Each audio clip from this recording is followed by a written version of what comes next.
In this episode, we're going to talk about how to become a double O agent. Bella and me discovered this fantastic area for us a couple of months ago, and today we want to show you how you can become a double O agent and be part of this amazing movement. We will talk about our stories, and in the end, we will give you some tips on how you can respond to this typical questions that people ask when you just decide to not drink any alcohol. Have fun. Boo.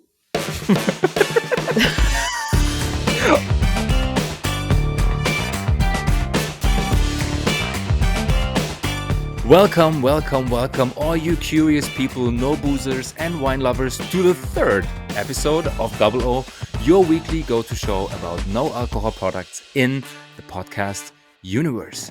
And today we clarify the question, how to become a double O agent. Bella, how is it going?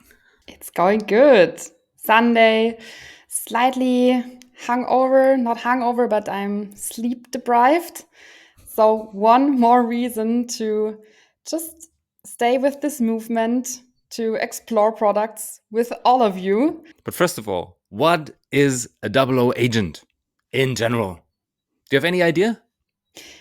I think it's if you have 2 confirmed kills. Did you know that before you read the script? No. Me neither. So I had to look it up, and you can read Ian Fleming, the inventor of James Bond. James Bond is, I guess, the most famous double O agent on the planet, 007. And you can read it at Ian Fleming's in all the books and on Wikipedia as well. A double O agent is a person who has 2 confirmed kills. Yes. So You only have 2 kills. I yeah. killed like 4 people, I think. Okay. This is something brand new I wanted to discover during the interview today, but fine. Yeah. We will talk about your former life. If you killed. Or do you have to kill me afterwards? I don't know. No, I'm in my exile right now, so nobody knows where I am. Okay. This is why you created this podcast. Oh, it's AI and you are just, you look totally different. Okay. This is not my actual background. Okay. Perfect.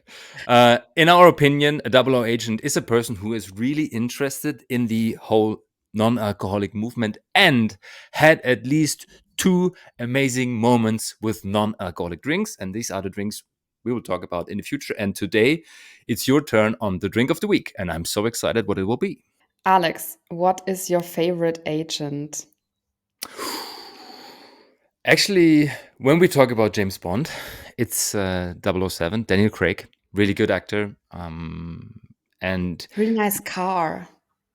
yeah, I mean, the cars are always amazing. What I really like about him playing the role is that he changed this, not only the mindset, but also the way how James Bond, how do you say that, deals with women and has this His charisma?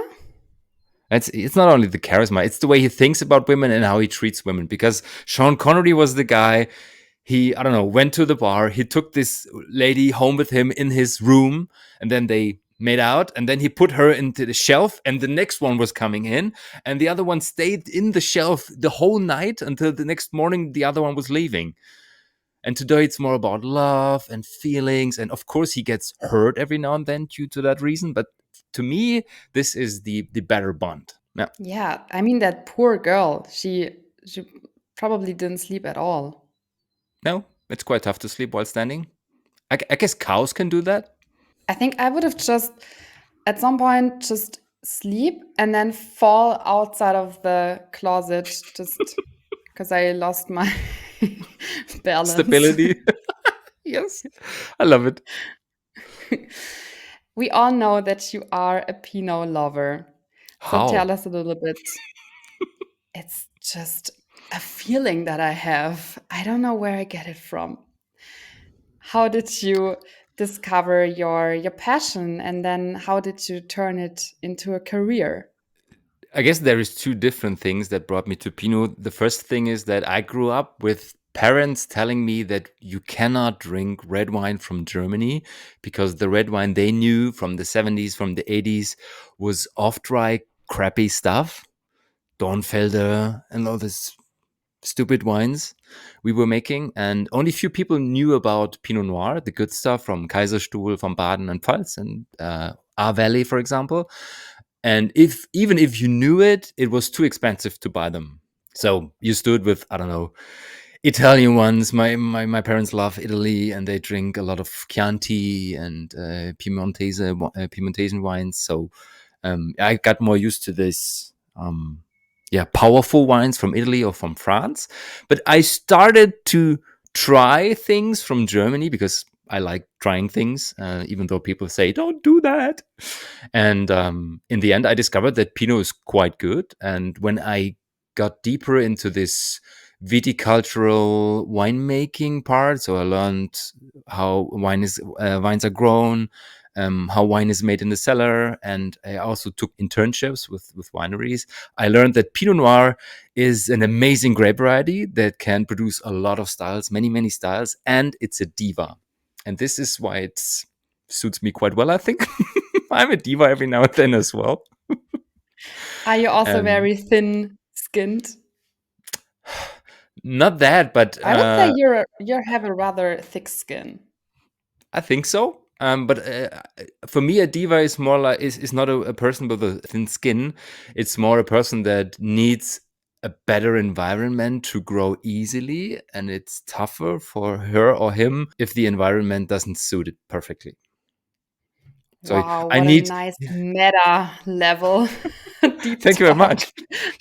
You need black humus, organic farming, and a bright sun. Not too much rain, but a little bit of rain. Sometimes I get problems, when with late frost. So I won't need an late frost, but it doesn't, and it's not good if it's too warm, too hot. I don't like that. But 25 to 30 degrees is totally fine. This is like I'm Pinot Noir. This is, yeah. And yeah, basically, this is the second fact that it's one of the most sophisticated and best grapes I would say you can grow. It's tough to grow it, but if you manage to grow it perfectly, you can do everything: still wine, sparkling wine, heavy wine, elegant wine. It can age for decades. And the third thing, I haven't thought about that, when it ages, it gets this earthy, mushroomy, leathery marzipan smell and taste I really like. So this is why I love Pinot. And this is why I love asking you questions, because you not only gave us some insights into your life, but also into grape varieties. But you haven't told me how you then found this passion to turn it into, yeah, your business. Also, good question because this happened by accident. I always say I come from the dark side because I studied computer science and geology. Geology was my leisure, my fun thing I was doing when I was younger, and computer science basically was. I'm a tech guy and I love playing with computers and building computers when I was 16, 17 years old. And I said, okay, it's a good thing. You can learn a lot and basically you can earn money with that as well. This was to that time, the 2000s, when you had this millennial shift, the internet was growing, and it was also a good idea to invest your career, your knowledge in this specific topic. So I studied that and landed in business consulting for many years, and wine was just a pleasure to my parents, and we traveled to wine regions when I was younger. And one day I bought a bottle of old Bordeaux on a flea market, and for I guess it was €3 or something. And then I googled the price on an auction, and the auction price was 400 something euro. And I said, "Wow, this fucking scrappy stuff can age and be very expensive as well."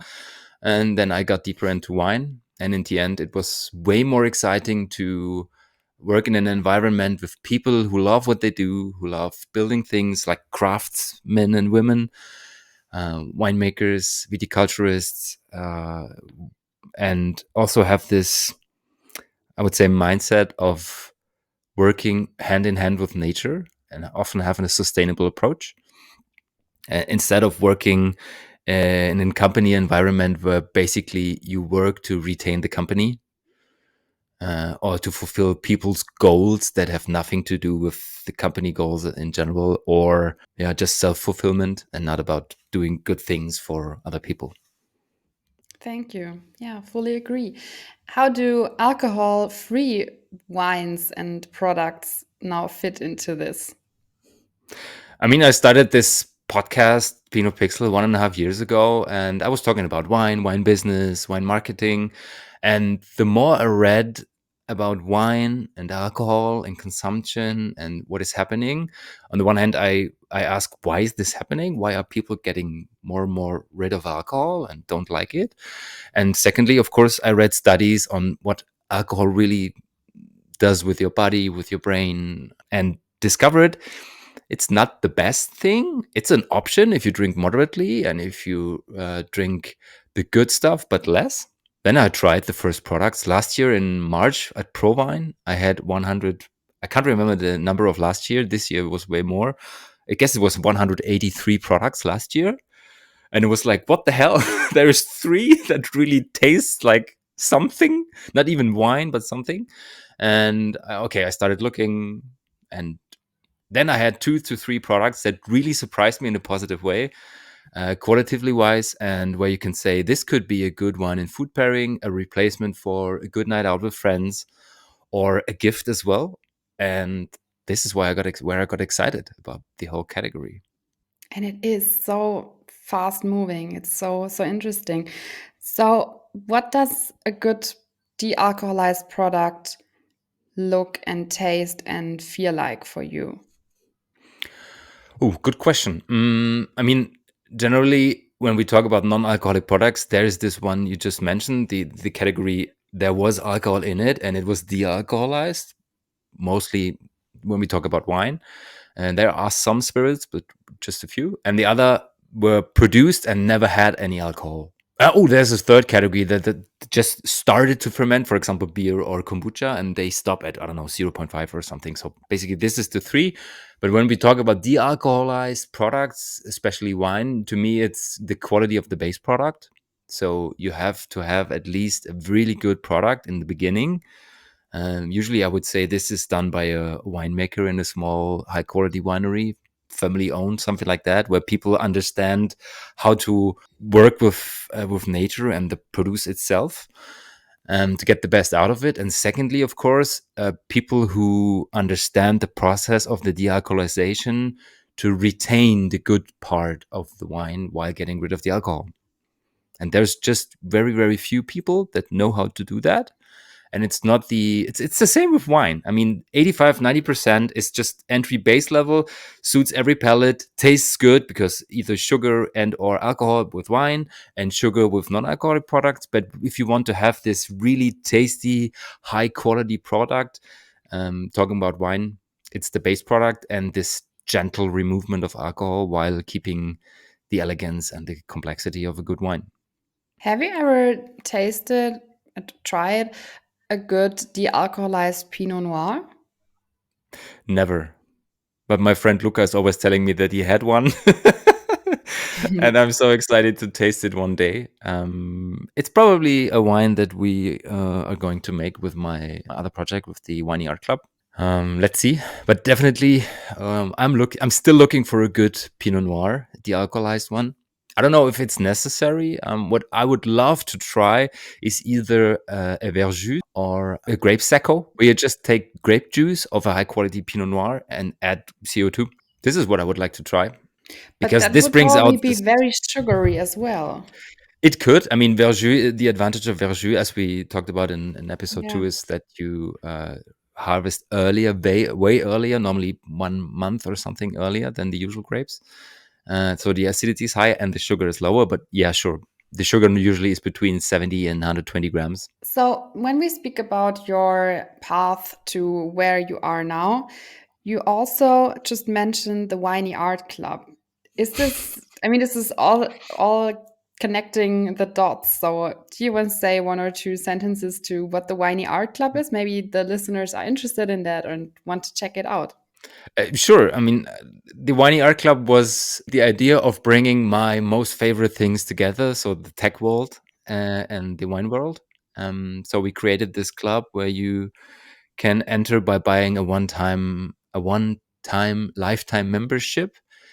And each year we have a specific partner that we produce a wine with, and the community takes the decisions on how the wine is made, probably the name, or the label, how the label is going to look like. And each year we make a different wine. We started with a red wine, and last year we made a pet nat, and this year probably a non-alcoholic wine. So this was the idea, just to bring wine people together, or people that are interested in wine, that want to make their own wine, democratically decided how it is made. And the So tech part got cool. a bit in the background, because the idea was to combine it with blockchain technology, with blockchain payment. And I'm still really excited and convinced that this is one of the future technologies. But the last 2 years, people weren't excited at all.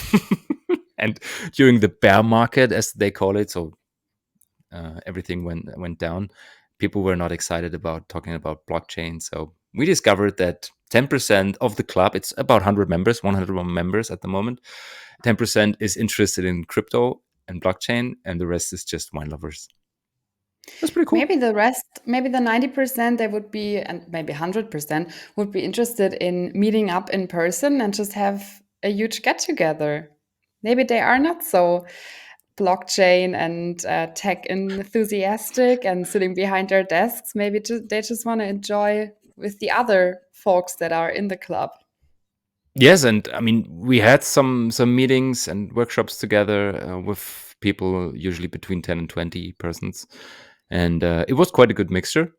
So we had this German evening, sitting in front of the fireplace and drinking a good glass of wine, talking about blockchain and wine. Or we had pruning workshops and stuff like that. Let's see what the future will bring. The good thing is that except one person, I know every member in person. And this is what really gave me this feeling of how important community is. This exchange, as you said, with each other, and of course also with me. I really like that.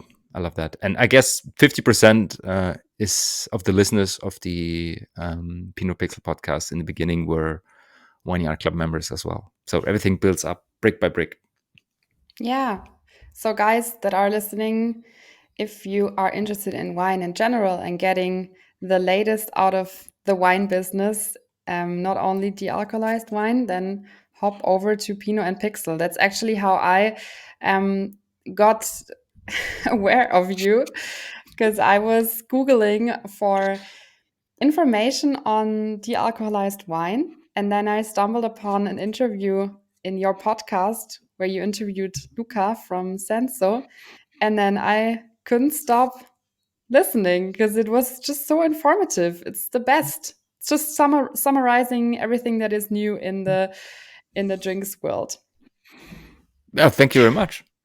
I'm not getting paid for this advertisement.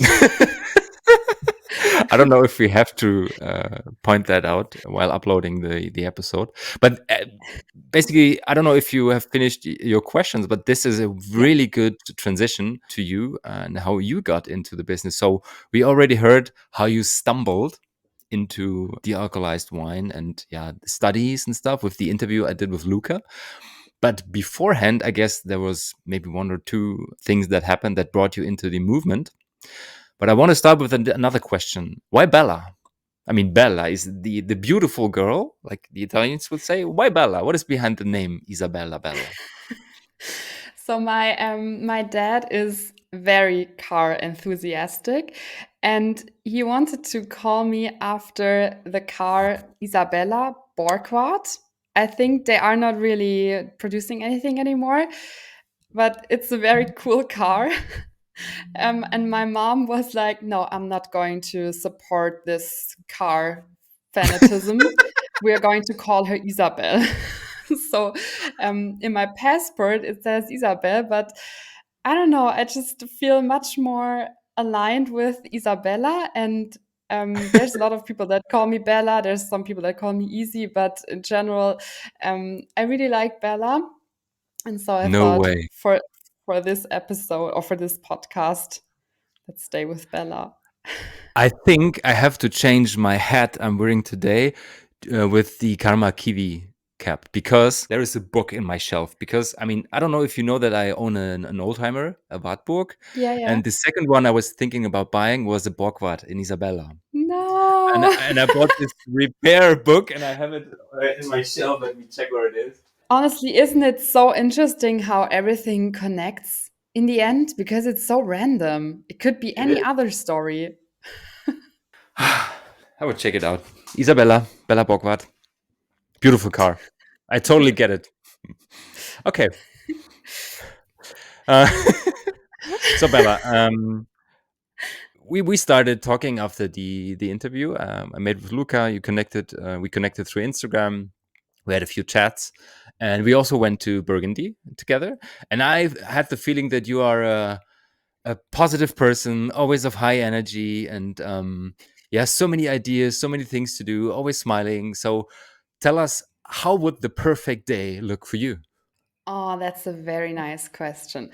So, the perfect day would probably start with a really good flat white with good beans and like nice flat white, nice view, maybe a lake view or an ocean view, and then hopping into a nice car, like an old timer, driving around, maybe going to a nice, I don't know, breakfast place, have some. Oh my God, I really sound like the A most food lover? basic person.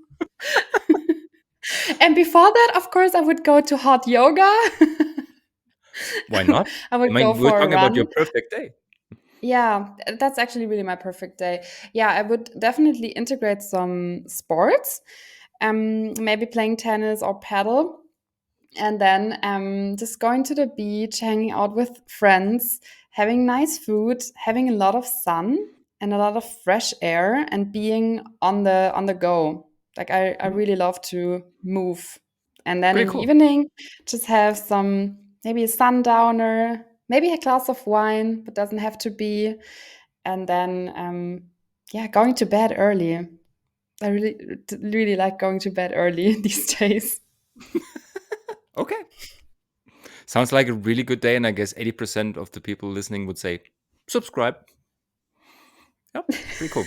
I thought before we ask the questions, where you're from, what have you done in your life, and all the specific thing, I want to play a game with you. So I give you questions, for example, Coke or water, and you have to decide either or. And then you can give an explanation, but you have to decide one. And if you like both, you have to decide anyway where to go and why. And there's two Okay. sections, and the first one is life. Mhm. Okay, you ready? Mhm. Stuttgart or Munich? Munich. Okay, that was quite fast. But at the Porsche? moment, it's like I'm always changing my mind. Okay. Porsche or BMW? Porsche. Quite funny because you have Mercedes behind in your Yeah, I back. know. I used to work there, and I think they're nice cars, but I don't have that like emotional connection to those cars. Probably when you get older, I guess. I don't know. I always Yeah, had the because they feeling are that quite cars were reliable. interesting. Beach or mountains? Beach. Okay, that was easy. Now it gets a bit more difficult. Self study or teacher? Self study. Okay. Marketing or psychology? Psychology. Okay, interesting. Tennis or paddle? Paddle. Oh, wow. Why that? Tennis is so hard, and maybe I'm just fucking unskilled, but it takes so long for me to really get good at it, and it's still fun. But I think paddle just makes it fun much quicker Mhm. because you learn faster. What I really love about paddle is that you can play it with four people and you need four people to play it. And it's more like this fun game and this community game. Let's call it like that. And everybody's, you can just start it. It's pretty Smiling and cool. cheering. Yeah, Yeah, I'm pretty really cool.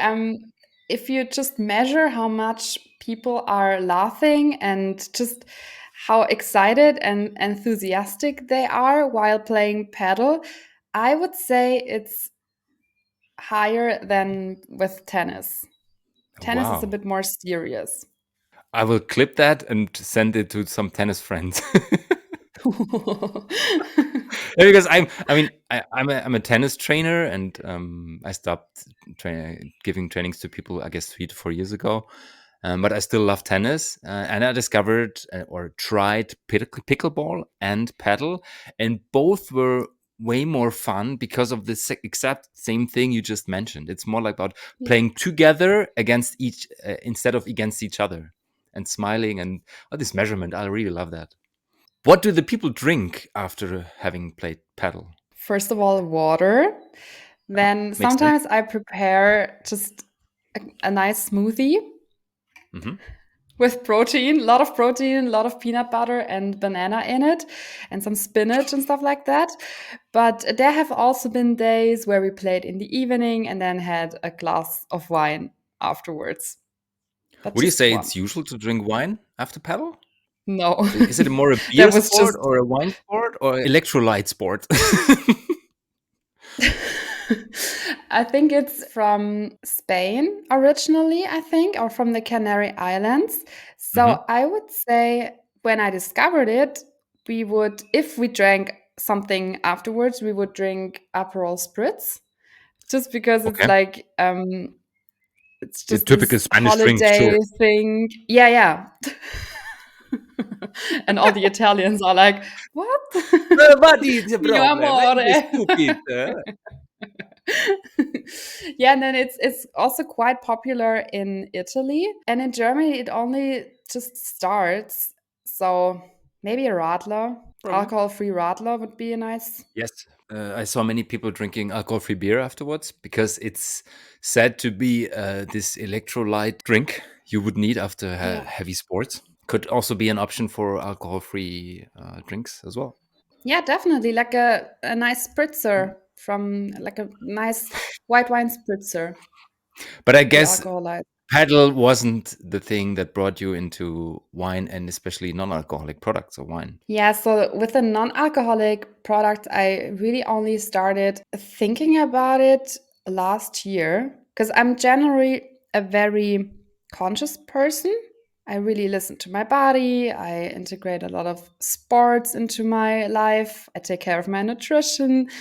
And I love trying new stuff, like the smoothies I told you about. I love to try adaptogens, superfoods, spinach, matcha, lion's mane, shake, blah, blah, blah. I tried it all. Okay. And I'm really kind of obsessed optimizing my health and my fitness. And I love to see the results. And on the other hand, I also really enjoy La Dolce Vita and drinking a glass of wine and Aperol Spritz and rosé and champagne and the whole feeling of it, like the situation of hanging out with your friends and just having a good time and a good laugh. And then I discovered that I really have these mood swings and the lack of sleep the next day. And last year, I had an elbow fracture and decided to stop drinking alcohol for a period of 6 weeks to speed up the healing process. What happened? And I fell from my bike. It was a really dark time. Like a lot of just really weird injuries happened. And so I really got to think about everything. So it was really transformative as well because I was questioning a lot and I had the time to because I was out Mhm. sick. Basically, I couldn't do anything. I dove really deep into the wine world, and since I decided to not drink, I was like, "What about the de-alcoholized wines? Like, why is nobody talking about that? Like, why don't we have any information on good products yet? Are there good products?" And I decided that I want to have my own podcast as well because I always um always wanted to do Ta-da! that and yeah it's so funny how it all manifested probably during that time. And I reached out to people on LinkedIn back then that were in the wine industry and especially the de-alcoholized wine industry. And then I also saw that it's such a niche, and there are Mhm. only a few people in Germany, if at all, that are dealing with that stuff. And so, yeah, shout out to Luca from Senso and to Frederic from Zenotek, because they showed me that it's possible to enjoy de-alcoholized wine and really opened up this world for me. Perfect. This brings me to my second chapter in the game, either or. Drinks. Still or sparkling? Sparkling. Of course. Champagne or The English bubbly sparkling? girl. English sparkling. I really, really like the one that you pulled out Oh, in Burgundy. So, I love I mean, it. there's so many good champagnes, of course, but if you just think about the quality that you get for the price, then English sparkling is super good. I guess if some people from England are listening, Tommy, Sarah, Mary, they would just freak the hell out right now. Amazing. Chardonnay or Pinot Noir? Chardonnay. Okay, pretty good. So we. Our friendship ends here. Yeah. No, that's not what I wanted to say. It's more like I guess you need a specific amount of every grape variety to make a great sparkling. You can do 100% single varietal wines as well, sure. But the Cuvée was always the masterpiece in Champagne and in England as well. Meunier sometimes as well. Once Also again. think it takes some time to really like a wine, because Hmm. with Chardonnay I also had a very tough time in the beginning. Like when I first tried it, I don't know, 3, 4, 5 years ago, I was always like, nah, it's not my wine. And now I actually like it because I gave it a chance. I tried different styles of Chardonnay and different regions, and now I feel like I'm a Chardonnay liker, not lover, liker. This can develop, no worries. Mocktail or alcohol-free wine? Alcohol-free wine. Ooh, surprise. Okay. Aperol Spritz or gin tonic? Aperol spritz. Okay. Shaken or stirred? Shaken. Ooh, interesting. Okay. I'm not more on the stirred guy side. So you're the James Bond addicted. Pretty cool. Yeah. One last question. So, I mean, we came from shaken or stirred, and we talk about being a double O agent. What would be your number as a double O agent? Double O. What is your favorite number? I would say 9 because the last four numbers of my phone number are 009. And I always thought that Really? that would be my agent. Really cool. Yeah. Okay, so you're 009. I'm 005, by the way. Why is And that? Daniel, because I love the number five Okay. in so many ways. And Daniel Craig, if you're listening, you're always welcome in our circle. Number five, 007 is right in between 5 and 9. So, yeah. I would also stand in your cupboard, Daniel, for 3 hours. Oh, wow, this took me a bit. Hi, yeah, yeah. Okay, yes. I guess we can end the episode right now with Bella changing the mindset of Daniel Craig's James Bond once again to the opposite. This was just to give you an idea on how we came into the movement, how we love to talk about and read about non-alcoholic wine. And of course, as you might have discovered, we still like wine, a good Pinot, a good English sparkling, a good Chardonnay, and it's more about moderate drinking and trying out different things and discovering that non-alcoholic products are good. What was your favorite one so far, by the way?